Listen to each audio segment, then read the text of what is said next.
Mr. Van Sciver, can you hear me, sir? I can hear you. Can you hear me? Yes, I can. You should be able to see me now, too. Oh, there you are. Look at you, you fancy devil. What's up, King? Good to see you. Thank you, brother. I appreciate that. Good to see you as well. And yeah, I slimmed down a little bit. I still got a little bit to go. I don't want to spike the How you football, but doing it? What's your whole thing? What's your routine? Because I'm well, gaining it.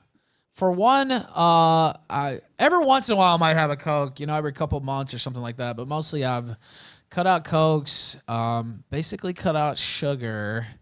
I was doing the one meal a day thing. Now I've been having a little bit of a snack during the day just because I've been on air so much. But the one meal a day thing with a little bit of intermittent fasting, and then I was eating a torta, although I've been calling it the torta diet because I'm in Mexico, and you can get a stacked torta for like $3, and so Mm. I was just eating like one stacked torta per day, and I dropped, I don't know, about 80 or 90 pounds.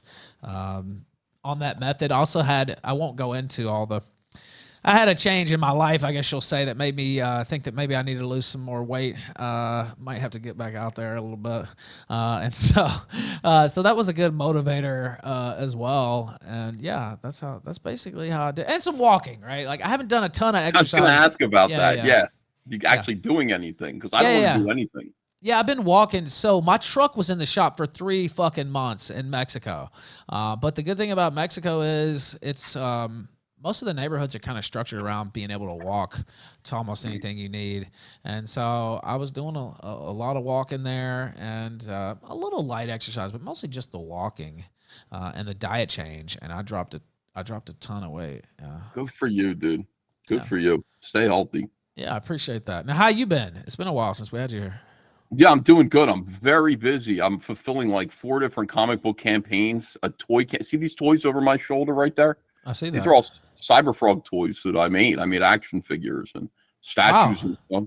Now, Yeah, okay, man. so you've been on the show a lot, but first off, it's been a while, so let's do a reset. Have you introduce yourself? Give a little background. I figure most everybody here knows, but just in case, Okay. and I'll put it up on the podcast feed too. So just in case there's a couple people, give your background, very illustrious background, but give it a little bit, and then talk about Cyberfrog here at the top as well. More.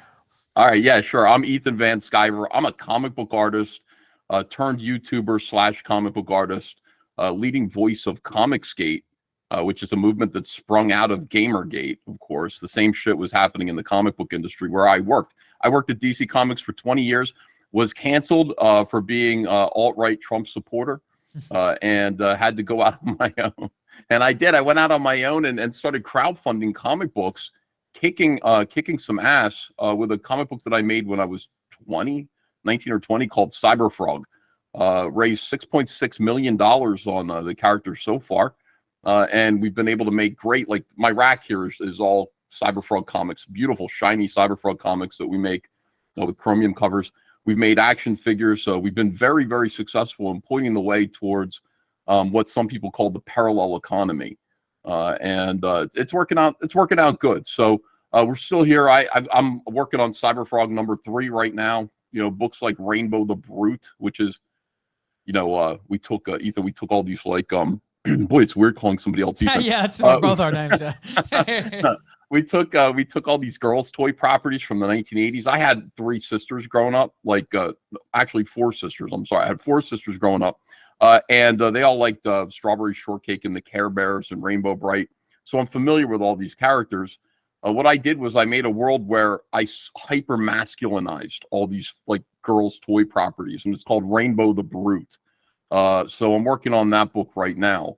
It's kind of a spin on Kathleen Kennedy, making everything masculine, kind of feminine and Turning gay. Star Wars gay or feminine. Right. Yeah. We're gonna make their stuff cool. I don't know. I mean, somebody's got to do it. So that's what I'm working on right now alongside Cyberfrog. So Yeah, and I'm glad you mentioned the chromium cover because a hater of yours was, I think this was a couple weeks ago or something. I said you were going to come on or some shit.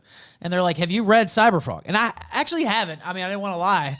But they said, what do you like about Cyberfrog? I said, I mean, those chromium covers look cool as fuck. That's what I said. That's all you need to say. What do you like about it? It's really shiny. I mean, this is a beautiful high-end comic. So Yeah, it just looks good. Well, you had pulled it. It was right when you were putting it out or something. I think this might have been the first one or the second one, and you came on and you showed like you had a proof of it or whatever. You just got it and you showed it on the Killstream, and I remember thinking, God, that looks amazing. And I've seen it since. And I said that and they got angry. They're like, What do you mean? I mean, I don't know. It looks cool. Tell us a little bit about that. And you talked about. I mean, you're kind of a pioneer in this alternate economy thing, or one of them at least on a massive scale, right? At least at that level. So maybe you could go into some of the challenges of that, and then just what is a chromium cover and how does it differ from regular cover? Well, back in the 1990s when Marvel Comics were selling millions and millions of copies and their comics were wanted, people were collecting them, people were excited about Spider-Man and the X-Men. They used to have money in their budget. They actually used to be able to spend money on the comics and the talent. That's gone now. Now they're hiring these retards right off of Tumblr who have no idea how to tell stories, and all they really are concerned about are their gender problems, dysphoria, mental illness.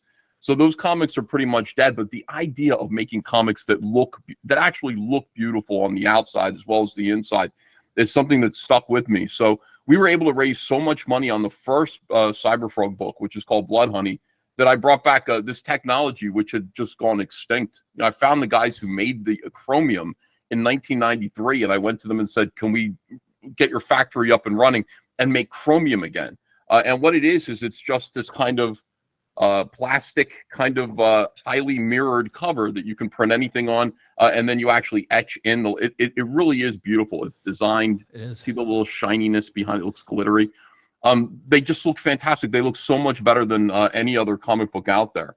So I brought that back. I brought that technology back, and now currently DC and Marvel are trying to catch up to us. They're doing these kind of cheap foil covers, but they can't afford to do this. It's because this book raised $1.45 million, and we can spend a little bit of money making the comics look extra special, while keeping the interiors good. Sort of everything needs to be great. Like the story needs to be great, the art needs to be great.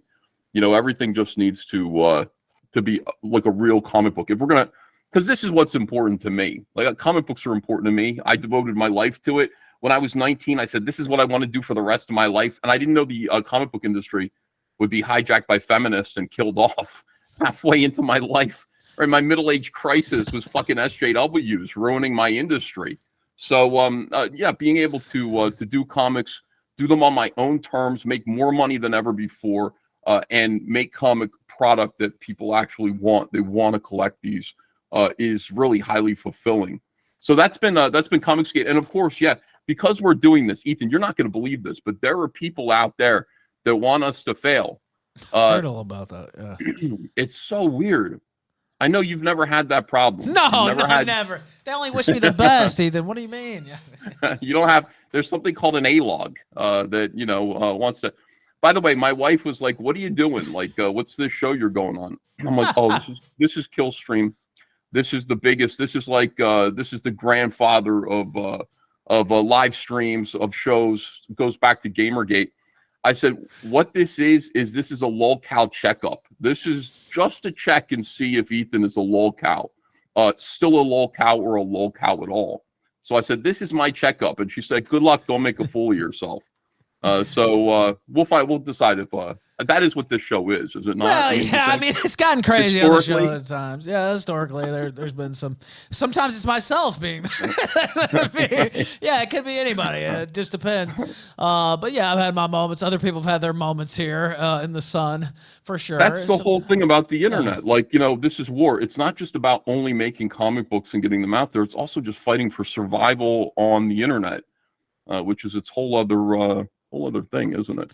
So Comicsgate. Well, let me ask you about the survival of this since you started your independent path.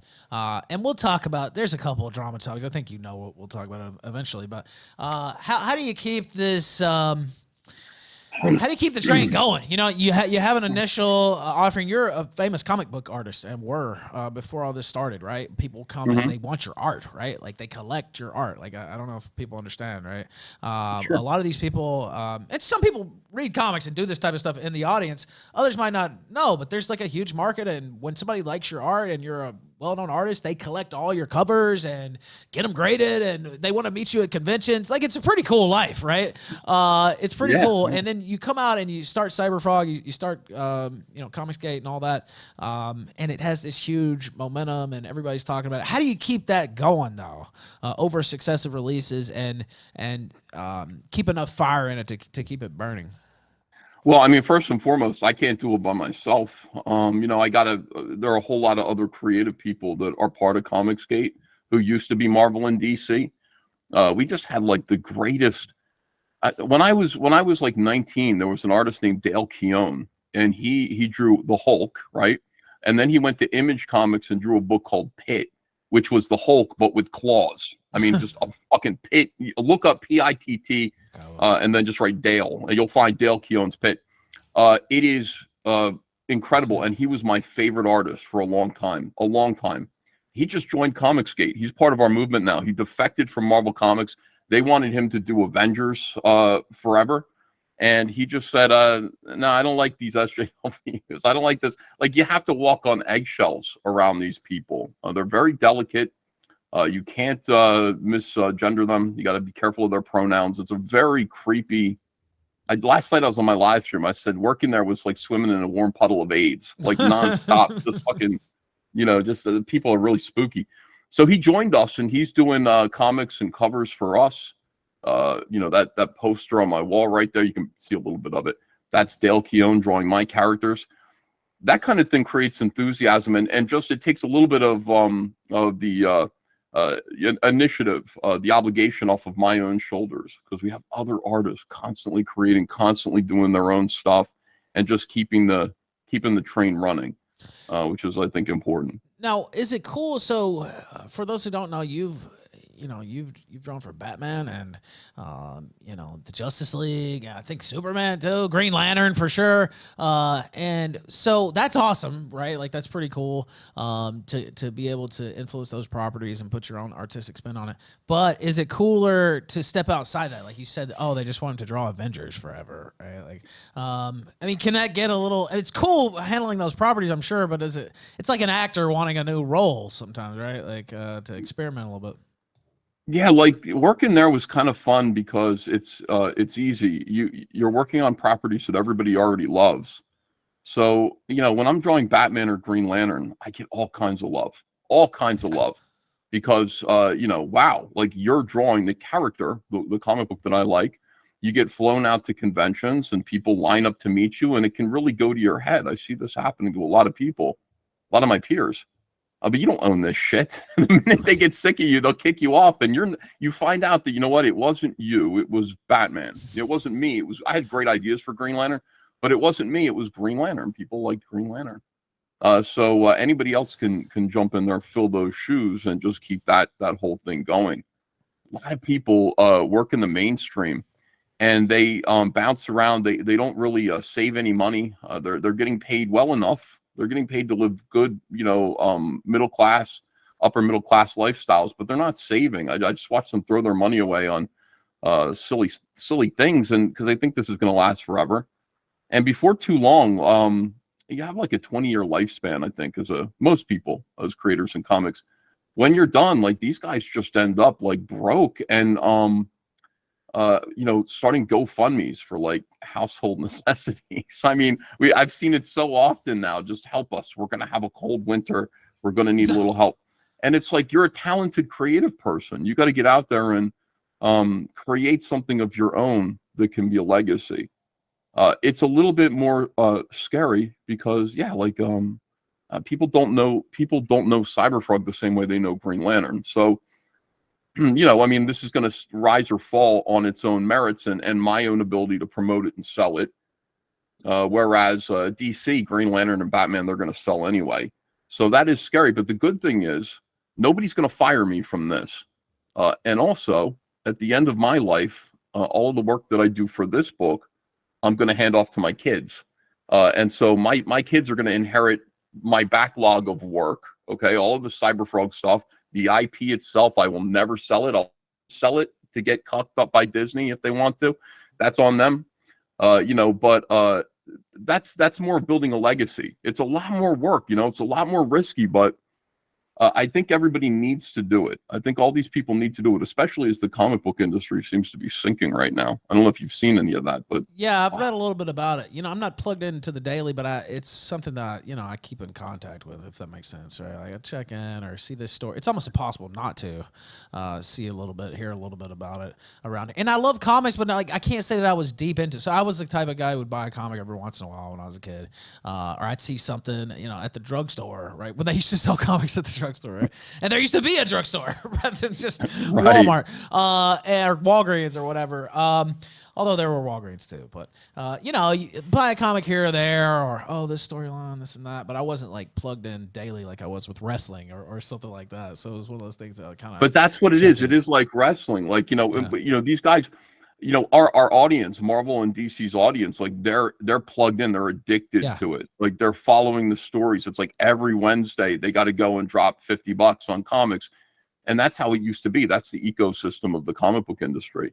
And it's fallen off for a lot of reasons. I think one of the reasons you just said, like, there aren't really drugstores anymore. Yeah. Yeah. Didn't you ever just go into like your local mom and pop's drugstore and just all the time $75? Well, that was one of the cool things. There was a ton of comics there, and they didn't have them everywhere. You might see a few at Walmart or wherever, or what have you.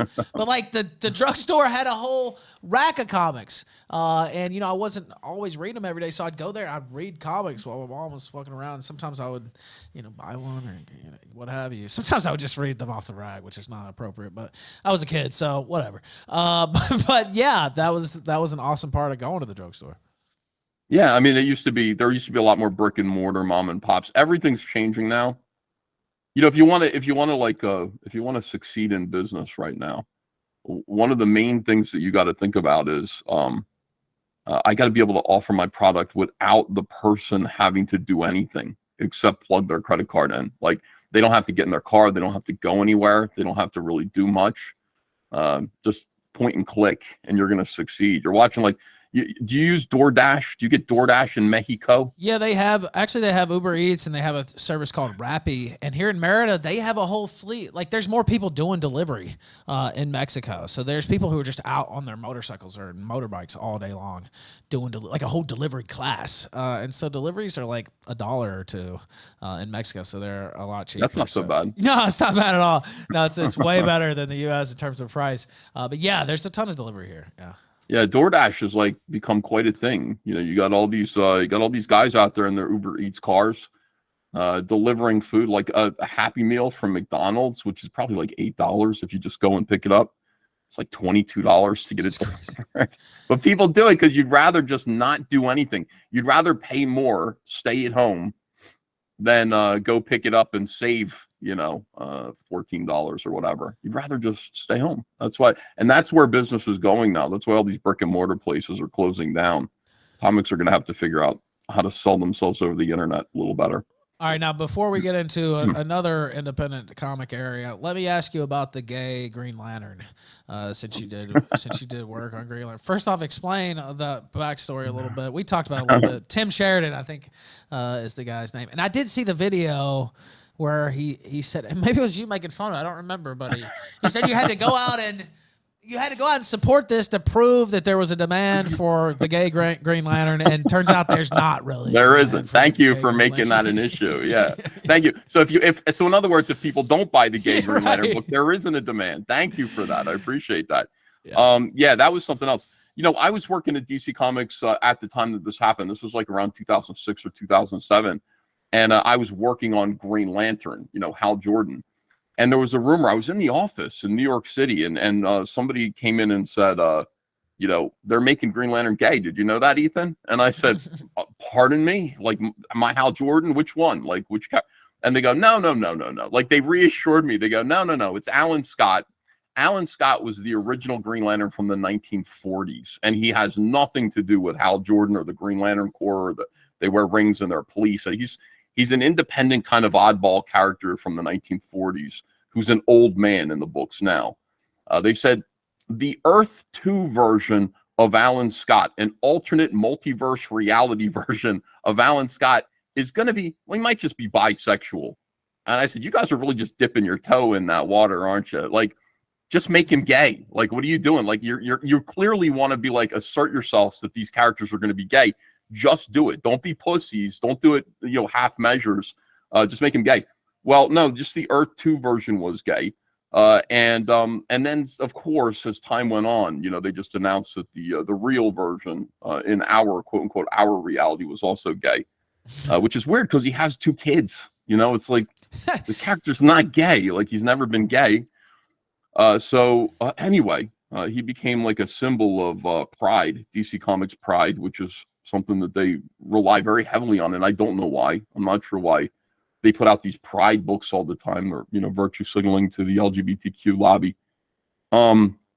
Anyway, so this guy Tim Sheridan, who you really should show that video somehow, maybe so lay funny. it over.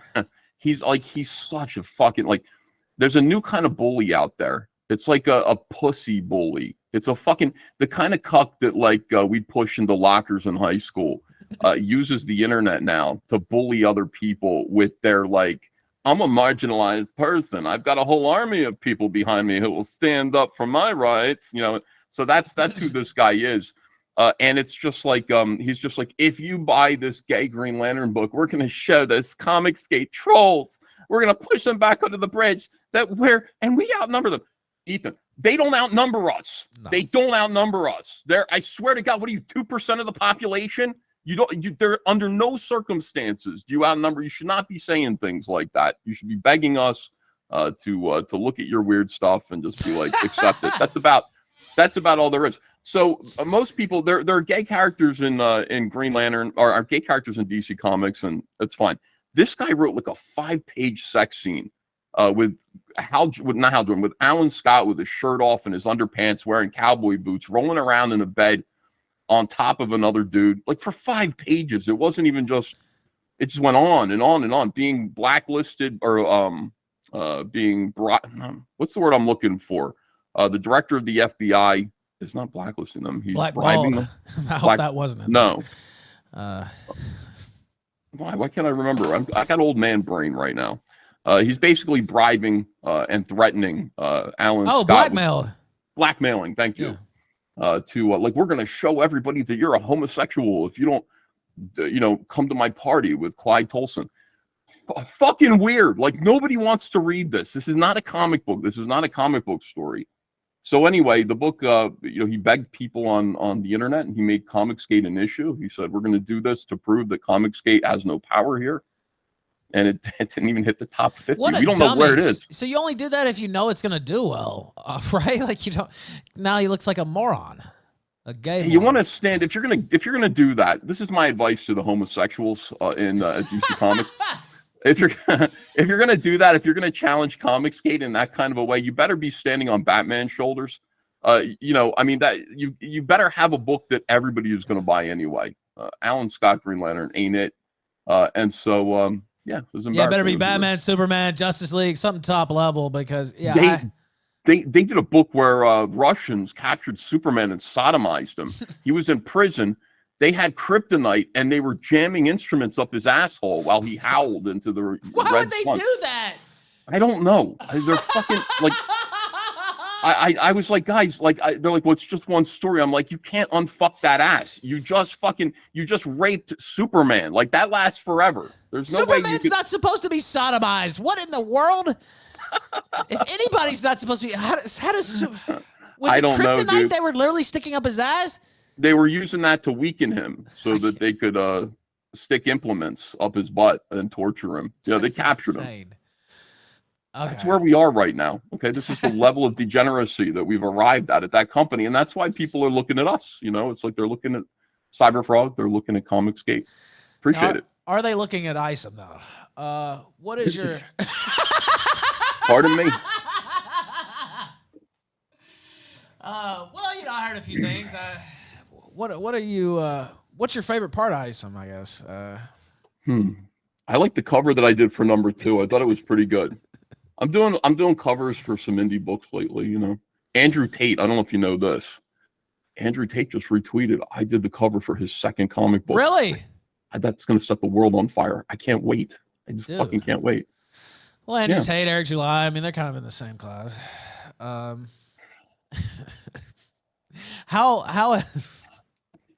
how have things gone with it? Look, let's just get Okay. into it. Let's just get into it because I thought you guys were cool. Of course, I covered this a little bit.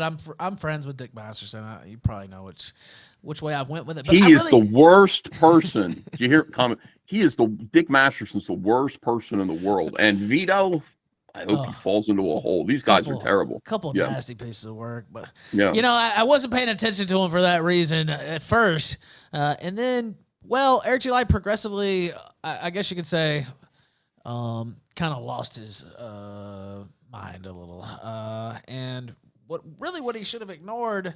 And I understand, you know, there's some stuff I should have ignored too that I haven't, and I don't know. Usually there's some kind of course correction eventually, though, and it wound up with him lashing out at Ricada, lashing out at you, which kind of bizarre, really. I thought, but I don't know. Just any thoughts? I know you've talked about it before, but you know we're doing an interview, so I figured I'd bring it up. Yeah. Well, I mean, yeah, I'm highly supportive of people who want to do independent comics, and you know, Eric July's was planning Ripaverse, you know, for a while, like for 2 years. He was sending me text messages like, hey, you know, where do you go? Where's your printer at? You know, like who should I hire for an artist? You know, how do I get an artist? Like things like this. And I was helping him, you know. I thought it was a pretty good idea. So he'd be like, oh, look, you got a warehouse. Dude, I watched your video of you with a warehouse. Like I don't know if you know this, but like warehouses have become legendary. He's really obsessed with warehousing, I have to say. It is strange. I had to get a warehouse because I started making toys. See, comic books are really nothing. You can store comic books in your garage. You know, I have a 3-car garage. I could put all my comic books in there. Not a problem for like selling comic books, in other words. But toys are a whole different matter. You see the boxes with the Salamandroid toys there. Like they if you're take ordering, up way more space. You can stack comic books on top of each other. Thousands, right? Yeah. You get 8,000 Salamandroid toys, and you got to have a warehouse. So I opened up my first warehouse, and I made a video. I'm like, I can't. You know, it's really something when you have your own business. And your business starts to grow and you're able to do more things. I walked around with a camera and I was like doing one of these live streams, like, this is my office space now. I got a warehouse. Look at this warehouse. And he sent me a message. He's like, dude, that is the shit. I can't believe you got a warehouse. That is the shit. I'm like, well, I got to pay for it. You know, it's like, it's not like you know, it's cool. It is cool. You're right. Now that warehouse was too small. When we started making, you see the little Heather Swain action figure on the wall there. We started making action figures, and that was even bigger. Like way more products coming in. We're getting product in. We're moving product out. We got to store some products so we can divvy it out slowly over eBay and through Big Bad Toy Store, things like that. I got to have a warehouse. I got to have a bigger warehouse space. So I got an enormous warehouse. And once again, look at this. This is like a fucking airplane hangar in here. This is fantastic. So I think he was really like turned on by that. I can't explain it. I think he really loved the idea of having it. Now I can't wait to get rid of my fucking warehouses because they're, you know, I would like to only sell comic books, storing things, paying the rent on warehouses, all of this stuff. Very expensive, but necessary. It is necessary for me. You know, I gotta have space for this stuff. Excuse me. Anyway, yeah, he did ISOM. He launched ISOM. He did send me the character designs before anyone else, and I just looked at it. So, is it your fault? You knew about the ISOM trademark. You didn't stop him. Well, he wouldn't tell me anything. Like this is the thing. Like, yeah, no, but I mean seriously, like. Legit, you know, it's like, well, why is he called ISOM? And it's like, well, you'll see. And I'm like, like, what do you mean? Like, what does that mean? And as it turns out, it's just, you know, that's his name. That's the answer. Why is he called ISOM? Well, it's my great grandfather's name. I wanted to name my character ISOM. That's all you need to say. So that's his name. But there was this mystery about it. So because there was mystery about it, a whole lot of people back then, including me, were looking on the internet. Like, what is ISOM? Like, what does it mean? You know, people had theories. But the number one thing that comes up when you search ISOM on the internet is the International School of Ministry. True. And then you see the cross on the character's belt. And I've seen the character design before anyone else, pretty much. And so I went, oh, is he working with the... And I really believe this. This is no joke. I was just like, is he working with the International School of Ministry? He must have a deal with them to do this. That makes sense. That's cool. He's probably got a lot of money in this. He got some investors. Yeah, great. And a lot of people thought that, because that's what happens when you type up Isom. And he didn't just say, no, it has nothing to do. It's my grandfather's name. It's family name. That's all he really needed to say. So there was some confusion about that. But everything was really, really top secret. And the book came out, and I did get a copy of it, and I read it, and I just thought, it's not, making comic books is not easy. Like, the art of storytelling isn't easy. That's the part. Yeah, I mean, the art and everything obviously key, but telling a story is not as easy as people think, right? A good story. Well, the art is easy because you just get a Brazilian to do it. There's something called Glass House Studios. There are a lot of studios like this, and they hit me up all the time because I've got a comic book company, and you get these guys who text you or message you in broken English, like, Mr. Van Sciver, we have lots of artists you will like. And then you have a list of links that you can click down, and you can choose one of these guys who's like drawing in various. Do you like Dale Keown's art? I got a guy who draws just like Dale Keown, and it's some guy that you never heard of. Bootleg Kroger brand Dale Keown, you can get that pretty cheap. So that you can do that. I mean, that's one way to make comics. The thing is, writing comics is not easy. I'm writing for the first time. I've been drawing my whole life, but I feel like I'm a pretty good storyteller, and I understand story, and I know how difficult it is. The more you learn about how to tell stories, you realize how bad you suck at it, and the more you need to learn. It's like, it's not something that comes naturally for anyone. There are people who are good at telling stories. You are, not necessarily writing stories. I don't know if you do that, but when you get on the computer and you go, this is what happened today, you have to communicate to an audience. Writing and talking. So it's two different mediums. I have done some. I used to be a blogger, but way back in the Gamergate days.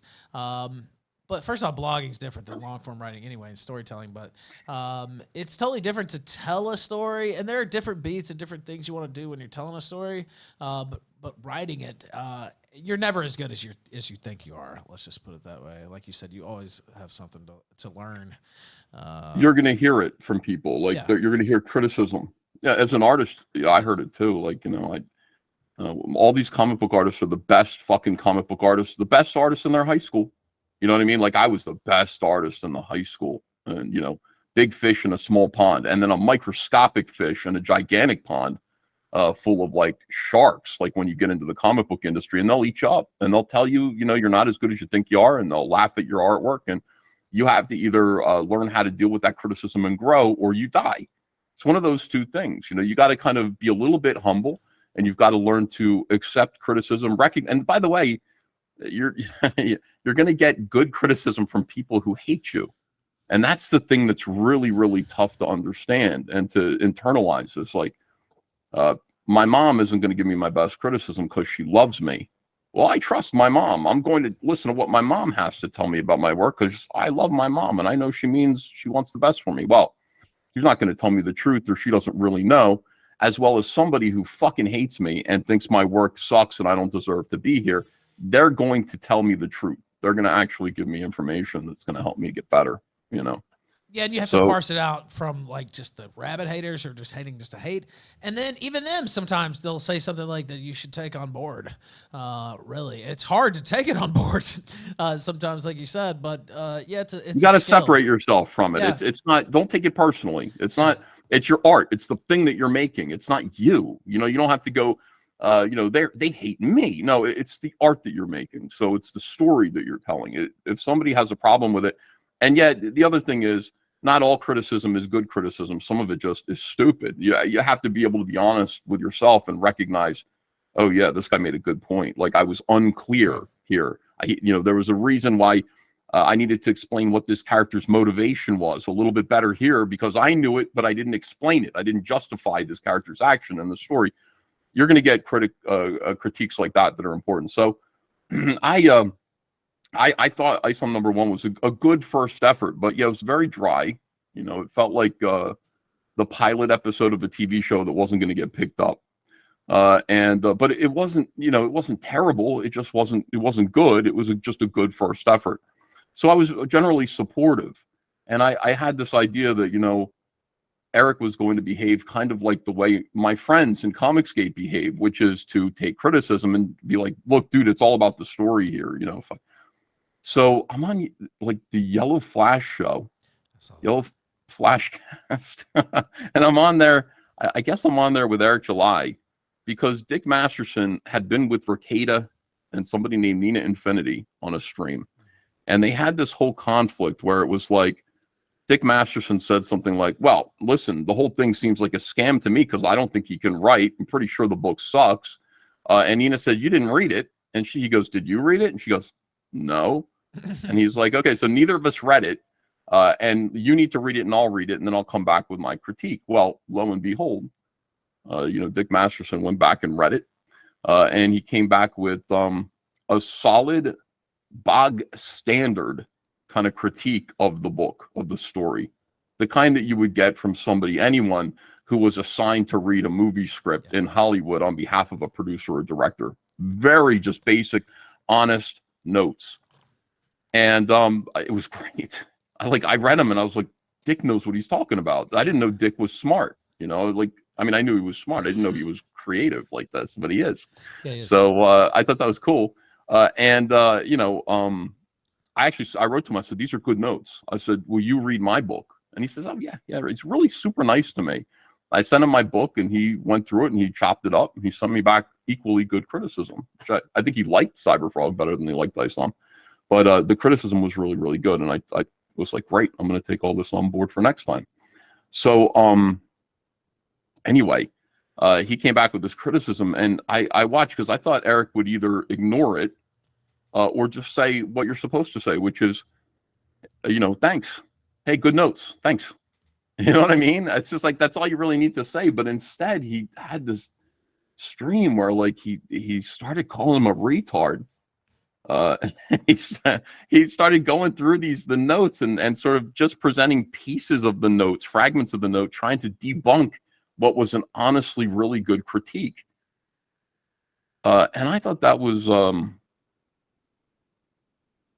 a bad look, you know what I mean, for somebody who was making a lot of money and doing comics and shouldn't have really cared that much about his pride or how, the idea that his story wasn't perfect. Of course your story is not perfect. I mean, you should understand that and learn.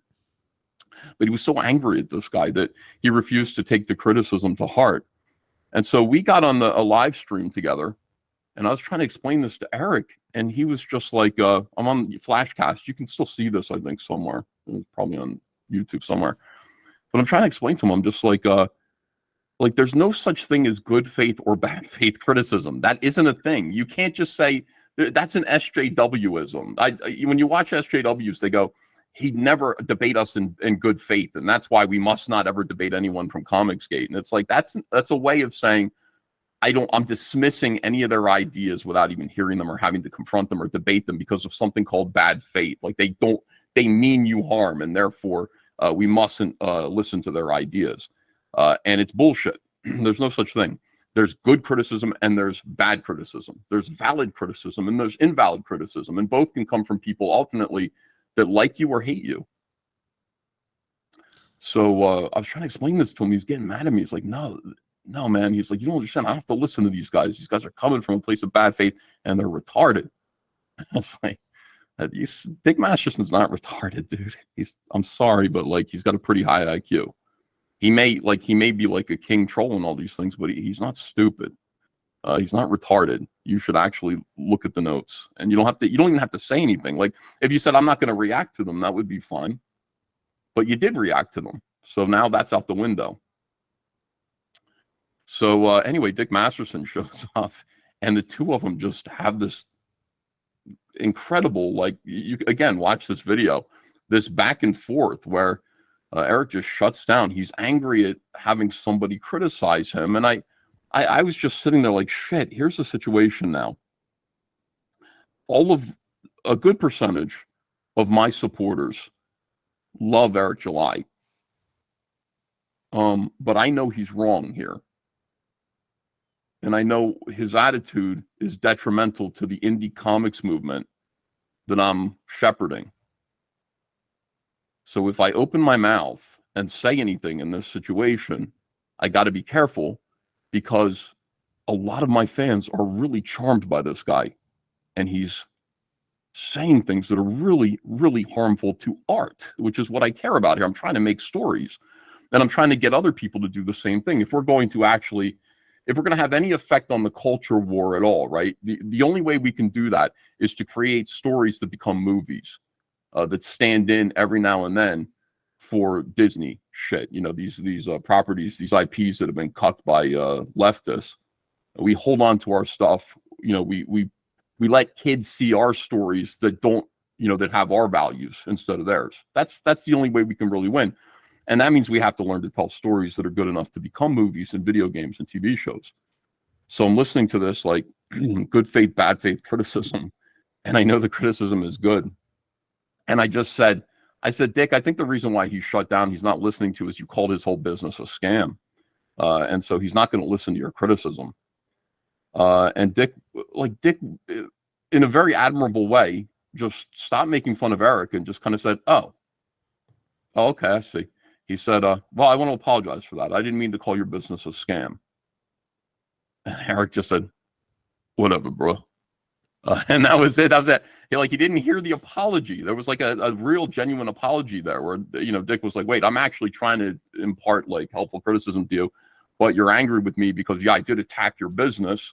And so maybe I better apologize for that and we can move on. But it didn't really work out that way. And then this whole war started where, you know, where we are right now.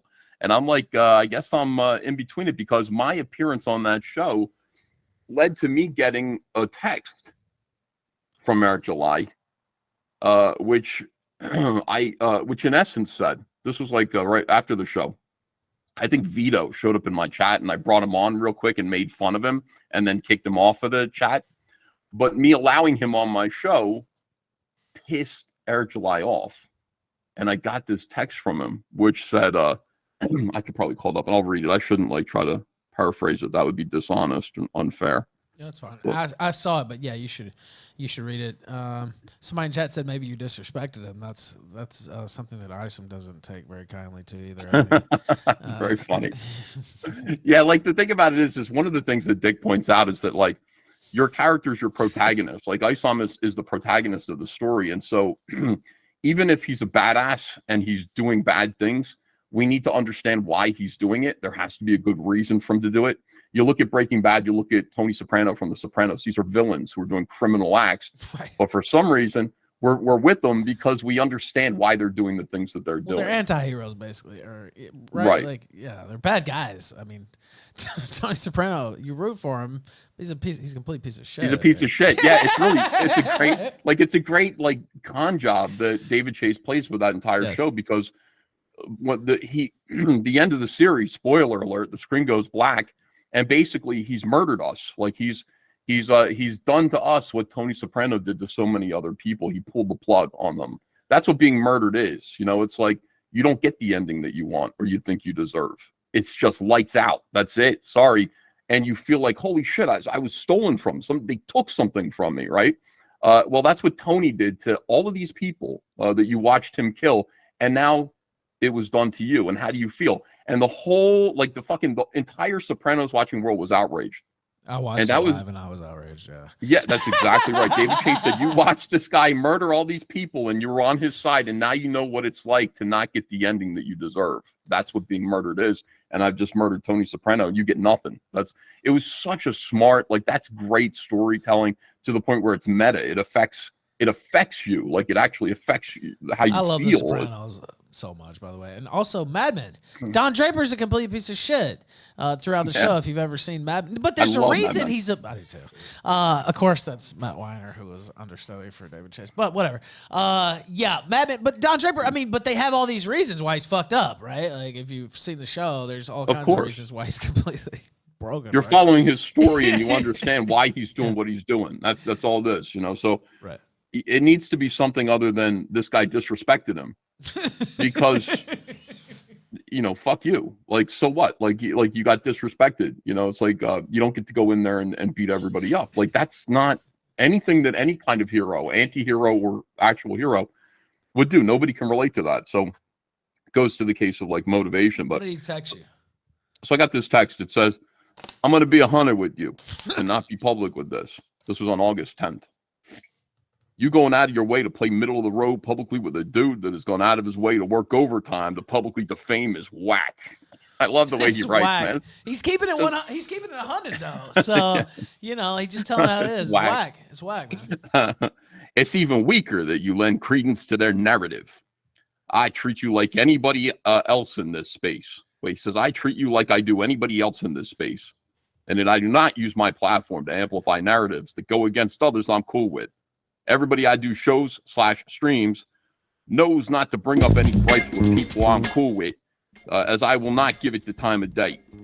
I'm going to start reciprocating on that. If you want to chat about that, you're free to call.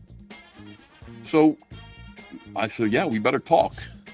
And he said, be that, which I think he meant to say bet that, right? Yeah, bet that. Yeah. Or bet that. So hold on a second. Let me get my water. So anyway, I did call him up. We talked about it. But that was a threat. Like, that was basically saying to me, I said to him, I said, dude, like, he's like, that wasn't a threat. I'm like, hey, you're from Texas. I'm from fucking New Jersey. I know what a threat sounds like. I know what an actual threat is. A threat is you will be purchasing our product and your business is going to do real well. If you're running your pizzeria here in here in Marlton, New Jersey, like you will be buying straws and napkins from these companies, and then your business is going to do great magically. It's a threat. Okay, that's what that is. So you telling me that unless I kind of turn my back on what I believe, my opinions, people who I think are saying things that I agree with, and just go along with whatever it is that that you need me to say, I'm going to have some trouble with other YouTubers and influencers. My business is going to suffer in some way. Well, that's a threat, son. And I don't know you like that. Like, we're not friends. I don't know you. I never met you. I'll help you with your comic book, but like, if you think I'm going to get in line and be on the ISOM train, you got another thing coming. I got a little something called All Caps Comics and Cyberfrog. So that didn't. I kind of we talked about it, and I said maybe it's bad for business if the two of us are fighting. So why don't we just chill with this shit? He said, that's all I wanted to hear. So, I sat with that for like 2 months, like, fuck, like angry about that, like just the reality is, of course, like, I got an autistic daughter, okay, who's 7 years old. I got a wife. I got a mortgage. I got bills to pay. I don't want to be in these gay wars. Like, I'm doing good. Cyberfrog's doing good. We're making money. I gotta have a nest egg for my daughter for when I'm not here and she needs care. I don't have time to be playing these games, but at the same time, like, what am I doing this for? Like, my entire thing with Comicsgate is promoting the idea that indie comics should be working towards a whole lot of people learning how to tell stories independently on their own terms so that they can possibly make things different. Marvel and DC are never going to change. Image Comics is never going to change. Disney's never going to change. Warner Brothers is never going to change. So somebody's got to be out there fearlessly and without consequences telling stories that could someday be the next Lord of the Rings, possibly. That sounds crazy, but who was J.R.R. Tolkien? He's just a guy who had a story to tell, and then 100 years later, it's legend. I mean, it's everybody knows it. It's really important. You got to plant seeds to make these forests, which is what I think I want to do. I want everybody to be planting these seeds. So to hear this poisonous idea about nobody can criticize unless they do it from a place of good faith, which to me means ass kissing or fear, I can't abide this. So then what it was I saw Nick Rekieta and him have a talk. I saw that. And there was this whole thing where Nick Rekieta was just like, I don't talk to Nick very much. Like, I've spoken to Nick recently a lot more, because I think we both agree about this, but because I appeared on his show when I saw it. He was like, there's a blacklist with Eric July. Like, he has a list of people who I don't know what's his list. What does that mean? Who's on his list? People, his detractor list. And he's like, and there are a lot of people on it that you wouldn't believe. And I've since learned some of the people who are on the list. And He's got a list like Nixon, an enemies list? The enemies list. And I said, I know for a fuck sure I am on that list. I know that because I just said, look, dude, like I've been doing this for 30 years. Like, I've been in comics, whether or not comics are important to you. I want you to understand. There are a lot of people in the chat. They're like, fuck comics. What comics? What is this? It's my whole life. It's my career. Okay? I've been doing this for 30 years. I've been making a living for 30 years doing comic books. And I know a little something about something. I know about this. I know about I can help people. So it's very important to me. And the fact that I've been canceled and, you know, all of the stuff that comes along with being Comicsgate makes it extra special, extra especially important to me. So I'm watching this, and this just seems like a cancer. Like it really seems like cancer to me, like that's going to grow unless somebody speaks out, and everybody seems afraid. And I'm telling you, there's a lot of grumbling. There's a lot of kind of side comments and a lot of this and that. But everybody just seems afraid because, again, like it's going to be the consequences could be what they are. So when Nick started all this stuff, then he got drunk and he just he went off. He had Eric on the show, and I mean, just exposed Eric for like that was expose him as a moron, basically. If you I don't want to use that word, but well, that was I mean, something. well, it was lacking compared to Ricada. Let's just put it that way. It was pretty bad in my opinion. Well, the only reason why that happened was because he was making these videos calling Nick Ricada a coward and a liar and all this stuff. Yeah. And so Nick's like, I got to do a live stream and I got to defend myself. And, you know, Eric shows up on the live, like, let me in there. I want to talk to you. It's like you started this. Like, all of this is you starting this. So anyway, I was just like, look, I'm sitting on some information here, and I got to get, like, I can't live with myself knowing that, like, I just got threatened, you know, essentially in this text message. So I mentioned it on my live stream. I said, by the way, guys, you know, I just want to tell you, like, I didn't tell you this before. I tell you guys everything. I kept this from you. Like, I got a threat from Eric July back in August telling me that I better get in line and be super 100% on his side, or I'm going to face consequences with a bunch of like fucking zeros with the fandom menace who hate me and want me taken out. Listen, I just want to let you know that's a thing. And somebody went on his live stream the next day and said, Ethan says that you sent him a threat that text that threatened him, and Eric denied it. And right at that moment, I just saw Eric was live stream, and I went in there and I saw he was talking about me. His chat was lit up with my name. And he said, I didn't send him no threat. And I said, I got receipts. He said, it didn't happen. And I said, here they come. And I posted it on Twitter. And oh, really? So, he tried to portray like you leaked that or something. Well, he was challenging your account there. Okay, well, that's a totally different story. Go ahead, sorry. Yeah. Well, people are also like, you shouldn't be leaking DMs. I agree. I don't leak DMs. I don't do that. The only time I'll do that is if somebody sends me a threat. And I've done that consistently. SJW send me threats, death threats, I leak them. There are a lot of people who go, I'm receiving death threats right now. It's like, show me. Why wouldn't you show those? If anybody is sending you a fucking death threat, you fucking liar, put it up and let people see it. Expose. What are you protecting these people for? I've always said that. I've been consistent about that. When you receive threats, you expose people and they'll stop sending you threats. So get this threat, and I just, I will show that. I don't owe you protection. I didn't ask to receive this threat. How long are we supposed to like sit on DMs, private messages, text? Can I just write to somebody and be like, I'm coming over there to kill your fucking family? And then you sit there and you got to protect. When you post it, I go, what? You pussy? You showed off my DMs to you. Like, no, somebody threatens you, you go ahead and show people. Simple as that. You've lost your gay privileges to privacy. So I did show it. And that blew up. That was like World War. People misinterpreting it, saying it wasn't a threat. It clearly was. Other people seeing it for what it was, and battle lines are drawn now. So I think that's where we are. It's also really bad because, his campaigns are falling. Like, I mean, the funding is just terrible. Taking a hit. It's taking a piece out of him this time. You can just tell by the numbers and the reaction. I mean, he's still getting support, but I think this has actually harmed him. At the beginning, I didn't think that at all, right? I was like, oh, this is kind of. I wasn't that invested.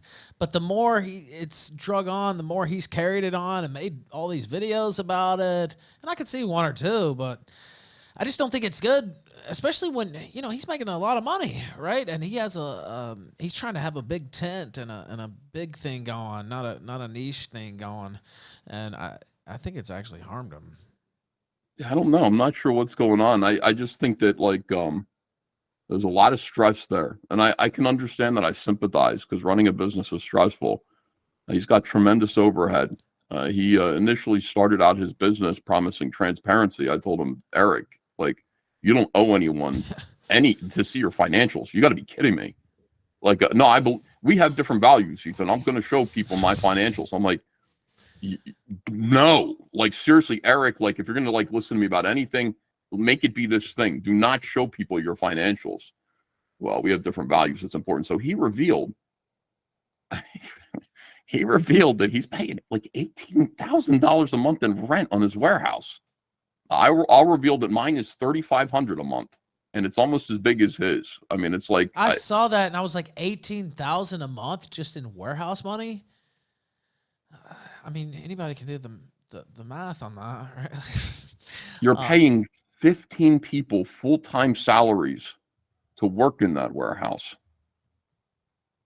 You are overprinting your comic books to the point where you're taking a guess about what the print run is. See, this is why you crowdfund. Crowdfunding is great because, hey, you don't have to lay out any of your own money. It's perfect. You don't have to take out a loan. You don't do any of that. You just say, you want me to make this thing? I have an idea. If you help me make this thing, I'll send you one. Give me $25. And then like I know how many copies of Cyberfrog 3 I need to print because of pre-orders. And I can pay myself because they've already paid me to make the book. So crowdfunding is excellent. It's a dream come true. I don't know why anybody wants to change that, but he does. Like, he's like, I want to, I'll have the books ready. They're going to be ready. I'm going to put my own money into it. Well, I mean, the problem is that you don't know how many books that you're going to sell. So you over ordered by 100%. And now, like, you've got to, you need a warehouse. You got to store all these books. And by the way, like, you could just give them to charity. You can give them to, by the way, it's like, they're not, here's the thing. As a businessman in comics here, when I have a Cyberfrog book, I learned this from Robert Kirkman of The Walking Dead, the guy that created The Walking Dead. This guy's a billionaire now, all right? Came from comics. And I used to know him. We used to be friendly back when he was just a comic book guy. He didn't have a TV show yet. But he said, look, I own Walking Dead. So I have Walking Dead #1. It's already been out. I will reprint Walking Dead over and over again. I keep the print run small so they sell through. And then I get 6 issues and I put out a trade paperback. I keep that in print, keep it in print, keep it in print. And then I get 3 trade paperbacks worth of material and I make a hardcover collection of those 3 trade paperbacks. Keep that in print. You're constantly keeping the same material in print. You're not overprinting the first book by 100% and trying to sell the same book, because I'm the kind of guy who loves The Walking Dead so much that I'll buy the magazine. Oh, now it's a trade. I'll buy that too. Oh, and now it's a hardcover. I'll buy that too. So now I bought the book 3 times. You know what I mean? Whereas I'm not going to buy the same book 3 times. This is just basic business. Like, this is understanding how comic book collectors think. So, you want to print to order, maybe 5% above that, sell through, and then say, guys, we sold out. Sold out issue 1. We got to do a new #1, a brand new cover to get more books in that. And now you got the same audience buying the book over again. That's how comics work. You don't want to be sitting on all of the same thing that people already have. So anyway, all this stuff together, you're revealing all these financials, and it's just like, God damn, dude, your overhead is $350,000 to $500,000 a quarter. That ain't gonna last. And that's not including paying the creators to make the comics. That's a lot. And nobody needed to know that except you put it out there. Like, your first book is a big hit, but like, things are going to backslide a little bit. You're going to find out, like, what your comic book reading audience really is, rather than people that want to support you. They really like you. They want your business to do well. So a lot of people bought the first book, but how many of them are going to read a comic book for years? You're going to find out what that number actually is pretty soon. Your numbers are going to have, and they're going to have again, and they're going to have again. Well, mark my words. And I told him this, and so far it's all kind of coming true. It's not going to grow the way that you think it really is. And I guess, like, he's got a plan. He's going to do some animation and stuff. I wish him well. I hope the animation does well. He's doing a video game too. I don't know if you saw. He was talking about possibly doing it. He said, "What I would like to do if I could have a video game." I don't think Yeah, he's got a video game deal, no. but I mean, maybe he does. I don't know. You know, That that'd be game great sounded a too. little disjointed too. If you've, I've been a video gamer my whole life. It sounded a little ambitious. Let's just put it that way. But yeah, okay, that was a pretty good explainer there on Eric July, and yeah, I don't see how he can sustain himself going like with that big of an outlay, and I don't know. You know, you talked about it throughout. Like he's been resistant to any kind of critique, and by putting your numbers out, you just give people a way to attack you. You just reveal too much. Like it's a private operation too. He has no responsibility to put his numbers out like that. It's not like a No, public nobody. website. Like I said to him, you're not even crowdfunding. Like I would have more of a like. It would make more sense for me to put my numbers out since it's crowdfunding. So it's Yeah, like this is where your money is. It's yeah, right here that in this. yeah, I can understand But that. Some people do that with crowdfunding, but his is not. It's not like that, right? it's Like yeah, right. Like it's you bought the book from him. The yeah, books already exist. It's not your money anymore. It's his money now. So he doesn't have to tell you shit. That's what I told him, and he was just like, yeah. And this he's is like, I not so you can't can be like that. steal. That's not right, or do something. No, once I buy outside their something, bounds. It's just like, why are you revealing your books in the first place, right? Like that's when I it's a buy court something from order. Target, it's not my Yeah, money anymore, and it's none of my business what they do with my money or their money that they got from me. Not my business. Simple as that. So yeah, it's a very strange thing, and listen, I'm at this point, listen, I'm persona non grata to that crowd. It's awful. It's just awful. And the quartering's not sending you a Christmas card this year. I saw a does he question. send Christmas cards?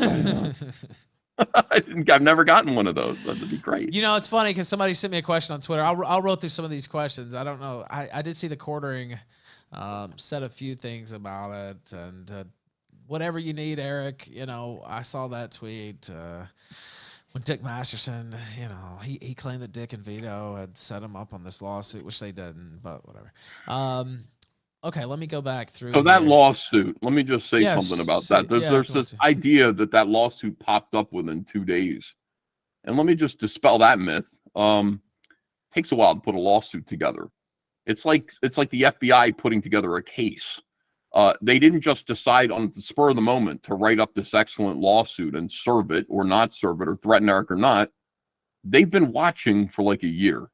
These people are not. They own the trademark of ISOM. It's their obligation to defend it. So one day they must have typed it into the Google search and all of this came up and they said, "What the fuck is this?"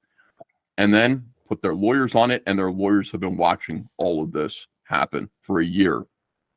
And something triggered the point that they pulled the trigger on that. Something happened where they just went, all right, we're gonna go ahead and we're gonna launch this lawsuit. We're gonna send him the official, like, here it is.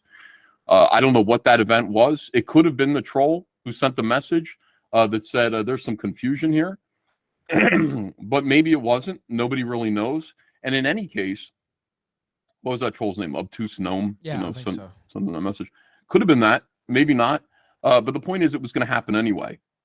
It didn't matter. They don't care about internet games. It wasn't about being tricked into launching that lawsuit. Like that shit was going to happen. I mean, I'm involved in trademark lawcraft too right now. I have a pretty good understanding.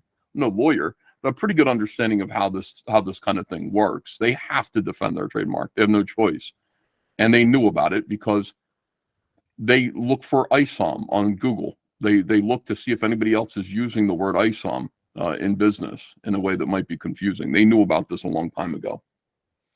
Yeah, they obviously did. All It right. wasn't Dick and Vito. I mean, that's No. all I'm trying to say. Yeah, well, he put out the video and he basically changed his claim when he went on with Ricada. He's like, "Oh, I didn't say it was them," and well, I mean, you basically did with that video that he put out on Twitter. I think he put it on YouTube as well.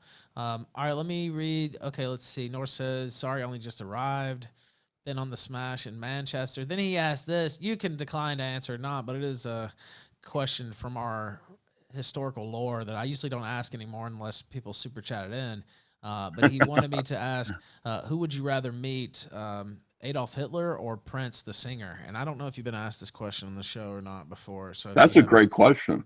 yeah. Could I meet both of them together at the same time? No, you have to pick one. The quartering picked Hitler very quickly, actually, since he came up earlier. He has one of the quickest Hitler responses in Killstream history. A lot of people picked Prince. including people you think might pick Hitler. Because Why Prince is pretty. Prince though? Why not anybody else? Like I don't with remember John how. Lennon I or think Hitler. somebody super chatted this in once. It's like the dichotomy of man or something. I don't know why Prince. Just if it's Michael Jackson too. Like if it's not Michael Jackson either. It's Prince. Prince is amazing himself, but it's not the king of pop. It's Prince versus I'll be Hitler. honest. I like both of them about the same. I don't I don't know. So it's a hard choice. If it was Michael Jackson, if it was the king of pop, if it was Michael Jackson, I'd meet Michael Jackson, yeah, yeah, I and mean, I'd say, where are those kids? Where are those fucking oh, kids? oh, he's innocent. That was a frame up. All right, now let me. Sure. Let's see. Then North says, "I've had a few beers, so everyone is something." And then he says, "Thank you." I won't read that part. All right. Okay. Thank you for that one. I see you sending a video too, and I'll play that after. Real Wicked Wally says, "Overprinting is why the market crashed in the early '90s. Everyone bought new number ones and foil covers, expecting them to appreciate in value, but Marvel saturated the market with them." What do you say to that? Yeah, I mean that's true. Like you want to just you don't want too many books out there. You don't want. It sounds like the opposite should be true. Sounds counterintuitive, but we just did a book. I had my friend John Malin who did a story for me, and it was called Black Riding Hood. It was the Red Riding That. Hood story. Yeah, but The it cover was a looks little. amazing, by the way. I saw it and I was looking at it. You said you were It's sold out. fucking legit. Yeah. Well, the reason why is because we just said, look, you got 2 weeks to order this, and it's a little black kid in the hood, and all the gang members are werewolves, and it's Menace to Society meets The Howling. It's so fucking cool, and the N word is on every page at least once.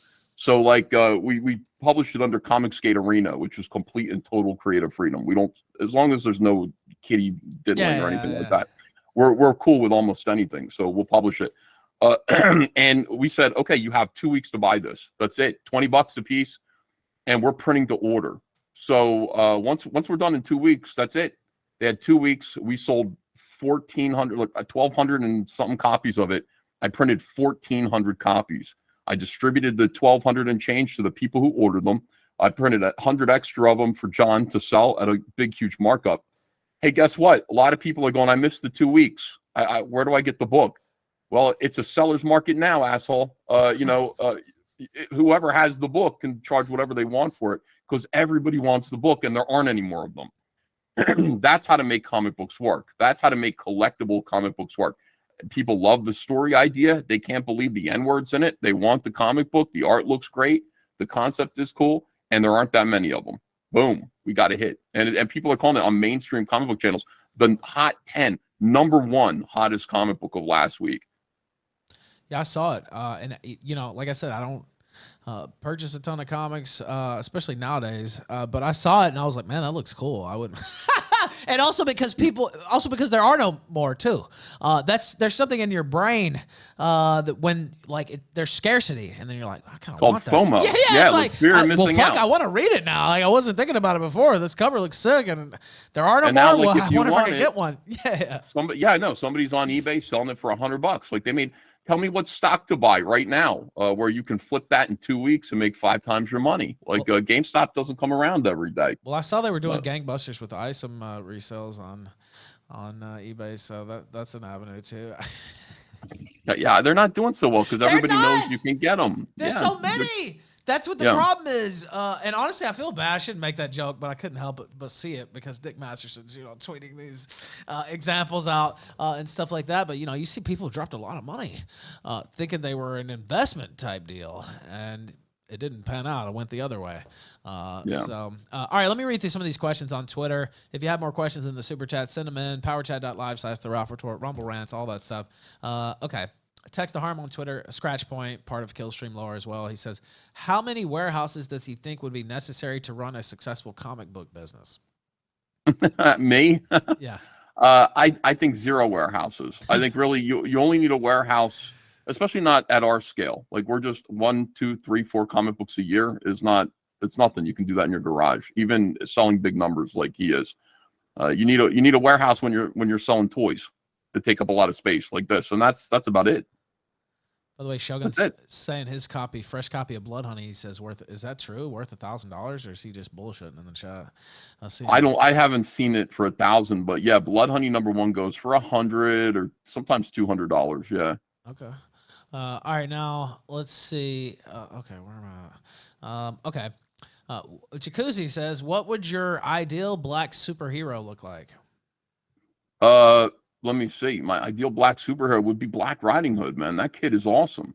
So instead of a basket full of goodies, got a basket full of Uzis, Mac 10s, fucking awesome. Awesome kid. All right, here goes a question from Atomic Denny. I mean, I don't think he might not be a fan of Vito, but he says, "Do you like Vito?" And then he says, "Does he actually watch Mint Salad and Riley's videos?" Shout out to them. I made peace with them. I like them, actually.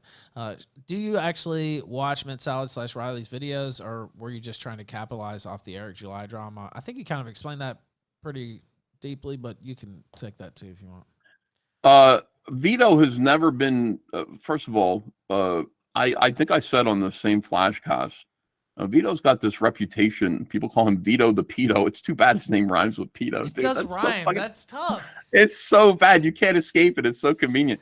But like he made the mistake of like leaning into an insult that is look, and I saw him last night, and I'm gonna admit I laughed at this. He tweeted out Cuties 2 casting director hat, and I mean, I admit I laughed when I saw it, but it was almost like I was also laughing just because I can't believe Vito. Stop it, Vito! I was like, dude, what the fuck? That's what I was thinking. What the... Anyway, like he cries about it. Like he's like, people think I'm a pedophile. It's like, well, you make people think that. You want people to think that. So I stuck up for him at one point because like a lot of people were saying I was a Nazi because I made Nazi jokes in 2007, and like they were self-deprecating Nazi jokes, but like I'm not a Nazi, and that really hurt my feelings. Like, please. So anyway, I understood, Vito. I said, listen, I understand making an edgy joke and then it following you around, and there's nothing you can do about it. And I just said, are you a pedophile, Vito? And he said, no, I'm not. I said, all right, well, stop pretending to be a pedophile. And he was like crying. He was like, I will. And he's still doing it, So I actually, like, Vito in private messaged me, and after that, and he was just like, thanks for like standing up for me. I don't deserve, yours. I was like, why don't you deserve it? Like, what do you mean you don't deserve it? And he's like, I just hope I don't like let you. I'm like, Vito, are you a fucking pedophile? Like, why are you saying like? Why are you telling me that I should not be telling people that you're not a pedophile? This doesn't make me feel good about saying you're not a pedophile. You should say, thanks for helping people to know that I am not indeed factually a pedophile.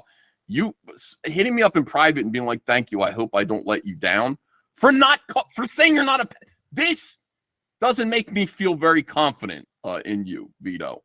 You understand? Anyway, that's how I feel about Vito. And good. No, maybe, God. Maybe he meant he didn't deserve it because of his commentary. He didn't think you would defend him because of his.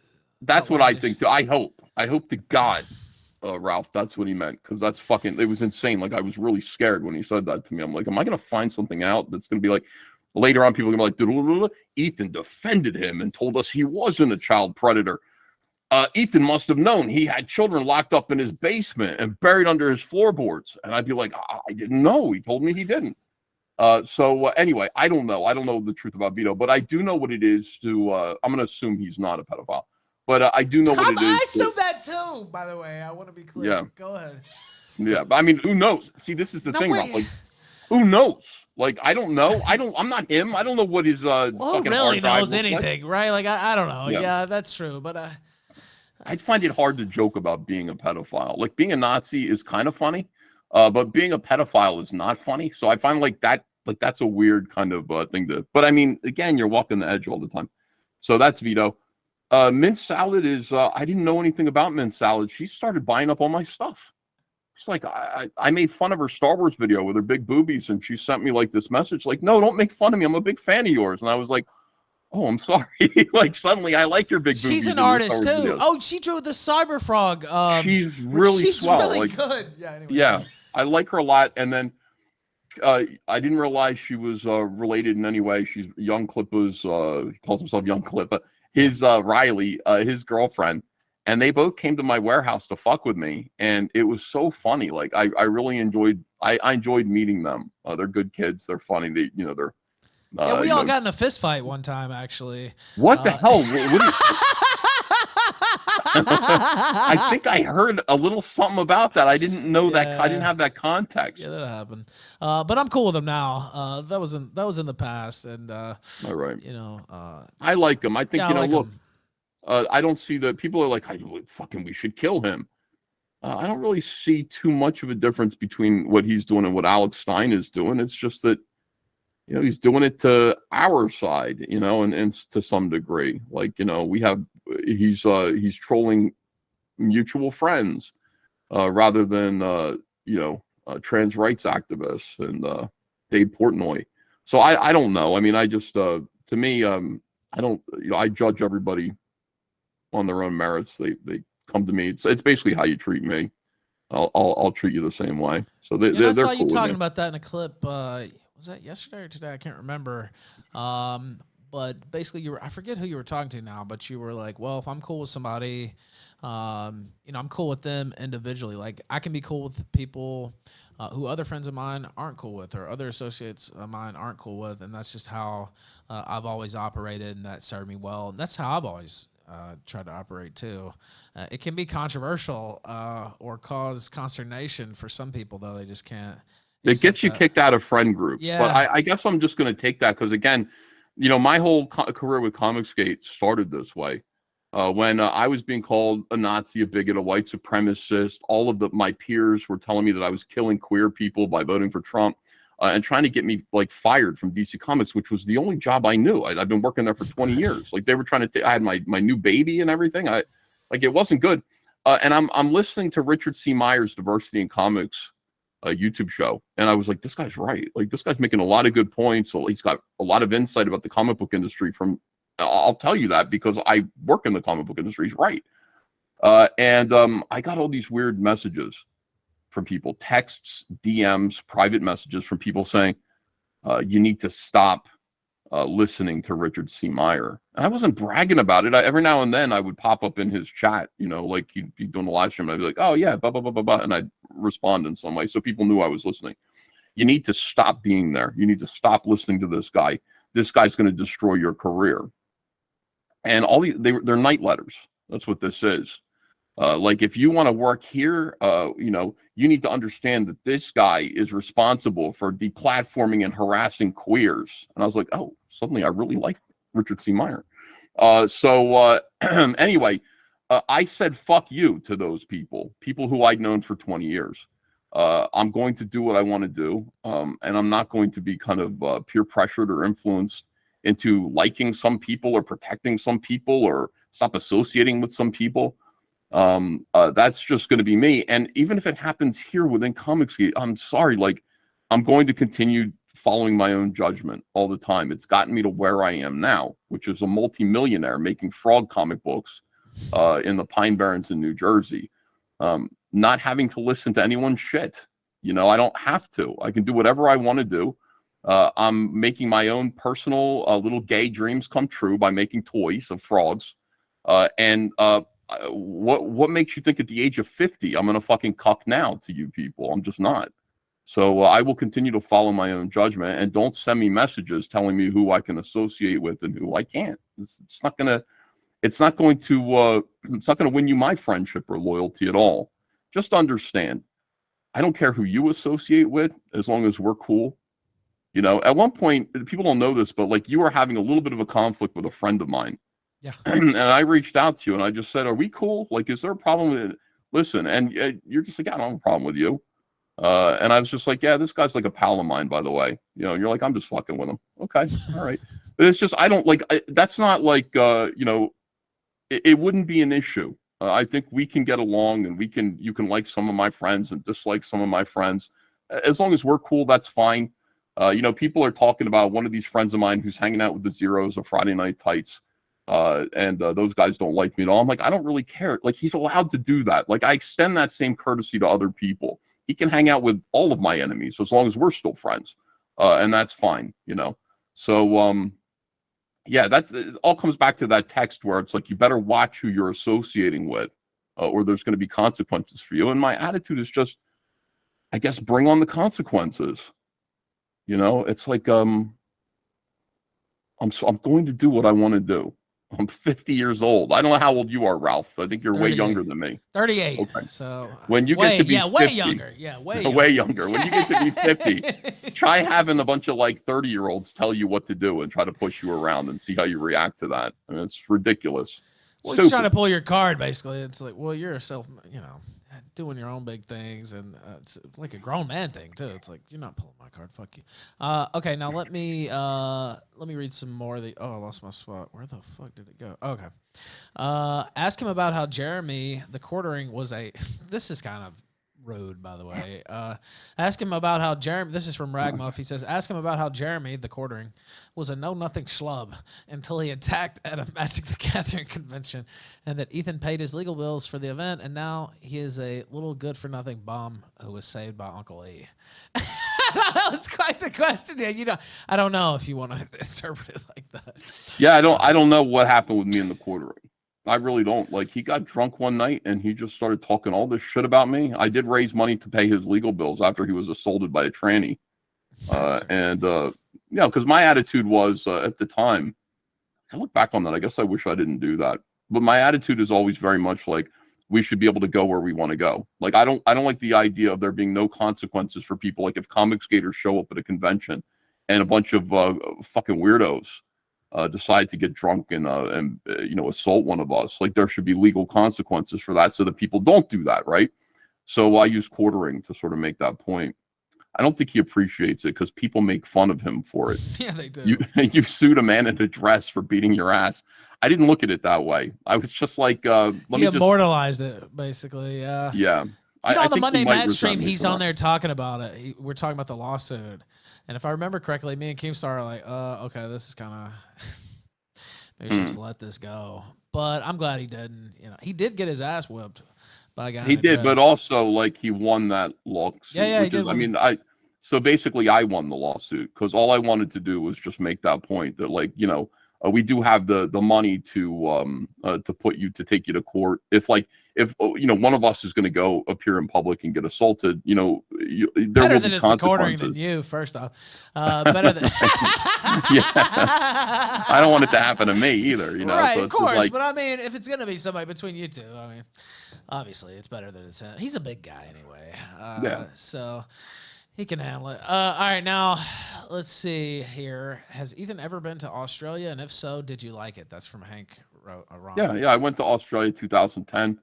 Went to a topless beach called Bondi Beach. It was really nice. And yeah, man, the women there are beautiful. Fucking Australian women are gorgeous. I don't know what happens. The men are like hideous monstrosities. So I don't know why they get these women. Because, I mean, you look at it, it's just like Nicole Kidman's Australian, who's the pop star?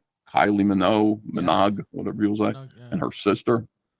Just gorgeous women. What's her name? Yeah, I like it from that plays Harley Quinn. What's her name? Margot Robbie's Australian. I believe that. Like, they're really like beautiful women, even more beautiful than like Hollywood, LA women. So yeah, I like it, man. I like Australia, and I went there. I had a pretty good time. All right, let's see. Who's your favorite Green Lantern? Then he ranks Alan Scott, Hal Jordan, Guy Gardner, John Stewart, Kyle Rayner, Simon Baz, Jessica Cruz, Joe Moline. Who was your favorite Green Lantern? It's going to be Hal Jordan. Yeah, it's got to be right. Yeah, I like Guy Gardner. I like all the ones that I worked on a lot. I don't care about Simon Baz. I don't care about this new black lesbian Joe. I don't care about her. Just stupid fucking character. Fucking all these characters. They have a black lesbian Green Lantern now? Yeah, she's Joe, and there's this archetype. Somebody made a meme where they just said they pointed out all of the black lesbian women with shaved heads, the sides of the head are shaved. Same archetype that they've used in so many different things, and that's her. I mean, that's the Green Lantern version of her. She also appears in like the new Buzz Lightyear movie that came out a couple years ago. Same character archetype, same character used in the Acolyte Star Wars show, you know, just over and over and over again. The shaved headed black lesbian. I don't get it. Like, is this what the world is supposed to look like to these people? I don't understand. But anyway, no, she sucks. Hal Jordan, Guy Gardner, Jon Stewart, Kyle Rayner's kind of gay. I really like Kilowog. Kilowog's great. Kilowog's the big burly alien drill sergeant guy. I like him. All right, let's see. I'm looking through. What's his opinions on Lewis Lovehog? I don't know who that is, but I don't know if you have opinions. Oh, who is that guy? I know what that name is. Like, is he some like fucking autistic guy from? I looked him up. He's on something. I actually don't like. I didn't know, but it seems like a let's see, creator, host of Atop the Fourth Wall. Oh, that's Lightbringer guy, isn't that? What's his name? Yeah, I think he's a retard. I don't like what he does. I don't. His comic book was a lot of people. It's really weird when like people who are comic book enthusiasts and who kind of rise to some level of popularity actually decide to try to make a comic book, and you see it, and it's like it's completely retarded, like on every level. I think that's the guy we're talking about, Lightbringer. Yeah, Linkara. Linkara. That's yeah. who. Yeah, I didn't actually know that was his real name, but yeah, I know Linkara a little bit. I see his face now. Yeah, his comic is horrible. Like he's an idiot, and you know, he can go fuck himself. So. Let's see. Okay, do you have a favorite part of Isom? That was asked by like several different people. If you. Yeah, I know. I like that question. I know that's like being seen as like a trap question and it isn't. It's a valid question meant to draw out people who are blindly supporting the comic book without having read it. Now, I'm not somebody who says that you need to have like to read. You don't buy it just to read it. You might buy our Black Riding Hood book just to flip it and make 5 times your money. I'm not hating on that. That's great. Do it. But at the same time, just being like wearing the T-shirt, you know, being a big fan, et cetera, implies that you've read it. Like, have you must be a fan. If you're going to wear the T-shirt and the hat, you read the comic, right? What was your favorite part of the comic to prove that you read it? And it's just like, it seems more like a fan club of, you know, rather than kind of a literate group of comic book readers than anything. I did read Isom #1. I don't have a favorite part of it. It kind of washed over me. There was one part of it that was so weird that I guess it comes to mind quickest, and I guess I'd call that my favorite part, which is when somebody throws Isom, like throws him into midair, and then he hits another character who was also flying from a different fight, and they collide in midair, which is like the most unlikely thing to ever happen. You know, it's as if you're playing baseball across the street and I'm playing baseball in my yard, and I throw the ball into the air, and you just throw without even seeing me, and you throw the baseball, and our 2 baseballs smack in midair. Like, that's the likelihood of that happening, Ralph. We'd have to go straight to Atlantic City. We'd have to fucking like play blackjack all night. Yeah, that's pretty high. That's luck. That's incredible. That's incredible. I thought you were going to say when it was over, and you had to. I mean, I read it. It wasn't a difficult, like, it wasn't a slog to read. It was okay. You know, it's just first effort. Just a little, yeah. Anonymous on Telegram says, does he see a future for base creators using AI art and online publishing to bypass the woke comic industry filter? Yeah, I'm not into AI at all. I see a lot of people using it like it's a new superpower, like they just learned how to draw for free overnight. You know, there's a guy named Shadiversity who's like, listen, people think this is easy, but it isn't easy. I had to plug in a bunch of specific words to get this result. Fuck you. It is an art. It is you saw that guy. You saw that guy on Twitter? Yeah. Yeah, it pisses me off, dude, because it's like, you know, again, no, it isn't. It isn't art in any way. It's not a tool. My attitude about it is you can use it. Like, I could use it. Like, I could sit there and go, let me see this. I'm going to maybe get some ideas. I'll type in cyber frog and see what it comes up with. It's going to come up with some like janky new like tech that I might borrow pieces of that the computer thought up that I couldn't have thought up with my own head. But the idea of representing that artwork and saying, this is my art, it is not art. Do I see a future in it? I do, and it's not a world I want to live in. You know, this is important to me. I really like the idea that there's a human brain working behind the stories that I'm reading and the art that I'm looking at. Somebody worked really hard to learn their craft, plugging a few prompts into a computer and getting a result. Man, dude, that is the world that our kids are going to grow up in. Now, let me ask you a couple more questions. I'll let you go. An excellent appearance, by the way. But we're not done just yet. I saw this guy said, Stan, Jack, and Steve don't like you. And Chief of Staff had said, ask him about knowing Stan Lee and a personal story or two. And he linked that tweet. And you said you knew Stan Lee, and he was a great guy. And that was, I guess, from earlier today, the 14th. Yeah. So you said you did know Stan Lee. Well, tell us an anecdote about Stan Lee. My favorite Stan Lee story. First of all, I didn't get to meet Steve Ditko because he was a recluse, but he was a Randian objectivist, so he would have hated these woke guys. Jack Kirby died in 1994. I didn't get to meet him either, but a lot of my friends did. But Stan Lee, I did get to spend a lot of time with, and we got along just fine. He was a really nice guy. And one time I'm in a back room with him at a convention. We had to sit there. I was put there to wait until I was going on a panel, and he was sitting in this room with stacks and stacks of comics that he was being wheeled around. The last couple of years of his life were really depressing. People who didn't care about him, I think probably his daughter was wringing him out for cash, like $200 a signature, and I'm going to fly you all around the world and make you sign comic books all day. So he's in this back room, and I'm like, hey, Stan, how you doing? He's like, miserable. And I'm like, how come? He's like, I got to sign all these comics for these retrobates. And I was like, well, Stan, I said, no, these are like, this is great. Like, you know, people are really going to enjoy having these comics that you signed. And he says, bullshit. They're just going to end up on eBay. And his voice, he's just Stan Lee, right? But he's not in character. He's being his actual self.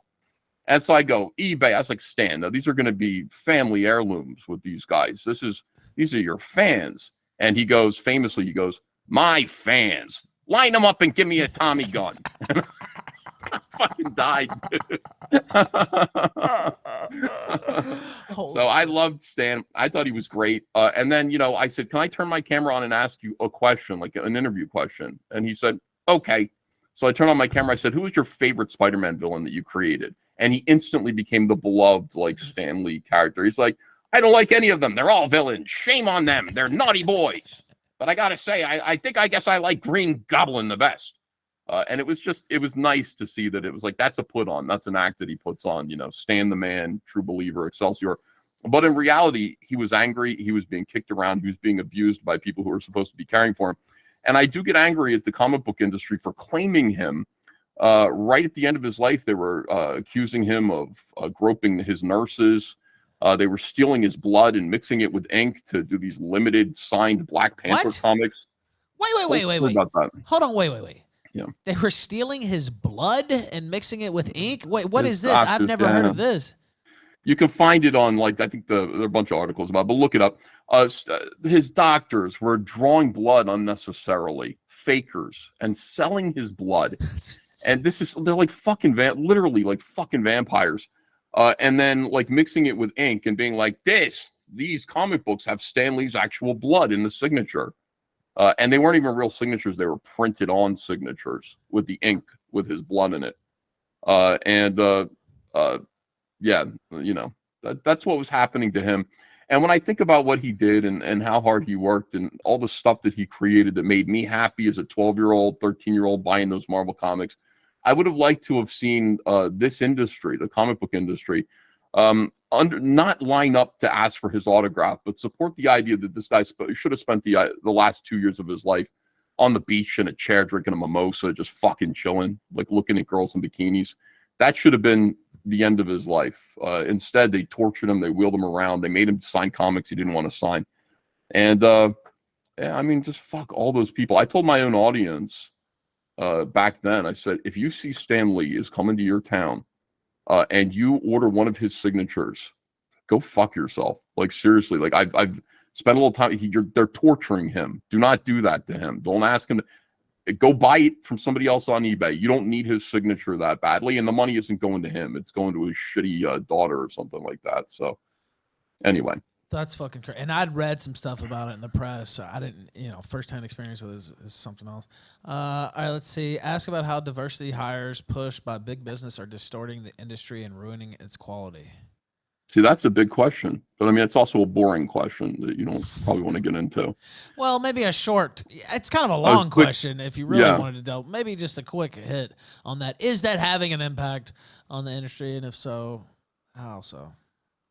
yeah. I mean, there's a lot of course it is. The comic book industry, like every other business right now, is adhering to these ESG inspired, inflicted standards of you have to hire a certain amount of, you have to have a diversity, like be able to present yourself as hiring women and people of color and homosexuals. And we actually received Warner Brothers ESG, not ESG, DIE, Diversity, Equity, Inclusion Manual, which they have to give to investors. We got a hold of it, and it's incredible. They had pie charts in there, which showed the percentages of different diverse people that they had hired as opposed to last year. As you can see, the black woman lesbian slice of the pie has increased by 3% since last year. And so they do that, and they do that in order to get investor funding and all this stuff. Is it ruining comics? Of course it is. These people don't care about comic books at all. They just don't care. So it's sad. I mean, we're from a niche hobby and industry. There's not a lot of money in it. The fandom, people who care about comics, relatively a small population. So nobody really cares what we think or what we want. We're just going to get steamrolled by these people. Now, Chief of Staff has one topical question, not about anything we've talked about, really a news item. Do you have any thoughts on what's going on in Gaza and Israel and all that? And also, has that affected you in any way? If you wanted to take it that way, has it affected any of your business or just no? Better just not. I don't like seriously. My attitude about it is they're trying to push us into another war. I don't care, and I'm tired of it. I got a 24-year-old son who would get drafted. I don't want that. I don't want him to fight and die for Israel. America first. We need to be focused on what's going on here at home, and we're not. We're distracting ourselves with the problems of nations that throwing all our money. I saw a nice video of a veteran, a guy who went and served his country. And he made a video. He was weeping, like snot is coming out of his nose. This is a big guy, like this is a brave man, right? But he's mentally ill. He's suffering from PTSD and all of these things from seeing his friends die overseas. And he's like, they kicked me. I can't afford, the VA isn't covering my doctor anymore, and I can't take it. I fucking can't take it. Like, and he's crying and stuff. And when I think about all the money we're sending to the Ukraine, which has nothing to do with anything. I couldn't give a shit. And the idea that we're now being diverted into this another crisis, another couple of groups of people that have really nothing to do with the United States. And I think about how our soldiers can't even keep their doctors. That pisses me off. So I don't have a preference. I don't care. I think we shouldn't care. And I think all of our money should stay right here at home. Well, we need to enforce our borders. And we need to make sure that our fighting men who sacrificed a lot for this country for no real reason, as it turns out, we need to kiss their asses and make their lives heaven if we can, as best as we can. We got the money to do it. We're just misallocating it. So that's how I feel about that. Thank you. And thank you for that answer. I think a lot of people agree with you listening. Also, I'll try to ask this question, and then I'll let you wrap it here. But Frank sent in a video. Does he agree? And I guess it was. Let me try to put it this way. It's that guy where the guy is in front of the phone booth and he does a little bang bang action. Basically, he takes out a pedophile, I guess. What do you think the appropriate punishment should be for pedophiles? I guess would be a way to put it. Under the law, of course. Oh yeah, like pedophiles who act out. And I mean, listen, if I they have to actually molest. Somebody touch my kid and I get a chance to shot at him, yeah, I'll go to jail for that. I'll kill him. Yeah, absolutely. I saw that video. That guy's a hero. You got to get him off the street. You got to get him. He needs to be taken off the map. So yeah, I would definitely kill a pedophile, especially one to touch my kid. And that guy should face no jail time at all. I mean, he understand, he did that probably expecting he was going to go to jail for it. He did. He went to jail and got out. Somebody said he did an interview with somebody. I don't know if it was Jesse or somebody. I forget who he did an interview with, but he got out. Yeah, he did go to jail though. Yeah, I don't. The whole thing of pedophilia is obsessed upon on the internet. It's a dark, ugly topic. It does a lot of. It is funny though. I saw on Twitter today that the same guy you're asking me, like, oh, how do you feel about Stan Lee and Steve Ditko and Jack Kirby would have hated you? And I said, well, those guys all hated commies like you. And somebody in response to that on my side said, yeah, those guys hated commies and pedophiles like you. And that just makes me laugh. I like the idea that communism and pedophilia could be lobbed hand in hand to like somebody who at one of these people. So that's funny. But I don't know. I just no, I think that guy's a hero, obviously. Ethan Van Sciver, an amazing appearance tonight on the Killstream, and we went almost 2 hours. So thank you for being very generous with your time this evening. I think we hit pretty much everything. How's my lolcow diagnosis? No, you're good. What my wife. I'm good. You're good. It was excellent. I think this will be clipped. I think a lot of people are watching this, and hopefully some more are watching on the replay. Tell people how they can support Cyberfrog or anything else you got going on, and promo it all right now. Yeah. Oh, thanks for that. Yeah. Follow me on Twitter at Ethan Van Sciver. That's my name down there. You can spell correctly at Ethan Van Sciver. And then look up Cyberfrog Indiegogo on Google. You'll find Cyberfrog Dark Harvest, which is a current campaign. You can get Cyberfrog 1, 2, and 3. Cyberfrog 3 Red Extermination. And look up Cyberfrog action figures and get some of these action figures. They're really beautifully made. Christmas is coming. If you want to get your kids something that is not from fucking Disney, okay, you're not going to support the mouse or that machine. So the Cyberfrog toys are high quality. They're great. Your kids will love them. I saw one guy review them on YouTube, and it was great because the guy hates me. He's just like, fuck Ethan. He's a fucking Nazi. So I bought it does a toy review channel. So he's reviewing the toy, and the joints are loose. And he's like, my kid took the toy and has been playing with it nonstop for 6 days. This is a guy that his entire house is full of action figures. But I got his kid. His kid is playing with my Cyberfrog toy. And completely played with it until it was the joints were loose and everything. He's like, my kid couldn't put it down. So I got to give it a good review. That's what I want to see. I like stuff like that. So buy the Cyberfrog action figures from Indiegogo or Big Bad Toy Store. And just know, you're supporting a business that shares your values if that's important to you. But if it isn't, just know the toys are great. Right, they're great quality. And even if they make you buy, your kids may be demanding Disney or this or that, slip one in. You can still grab one, put it in the mix. And that's such a great anecdote there, right? It's like, his kid loves it. He couldn't help but admit it was high quality.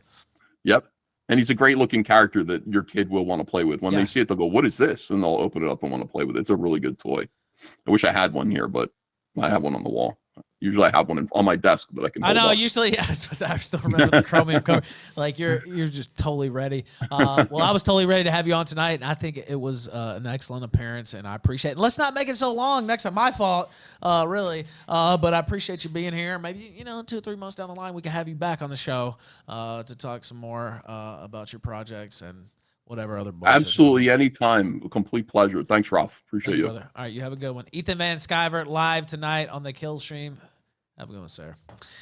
Very cool. Round of applause. I really enjoyed that.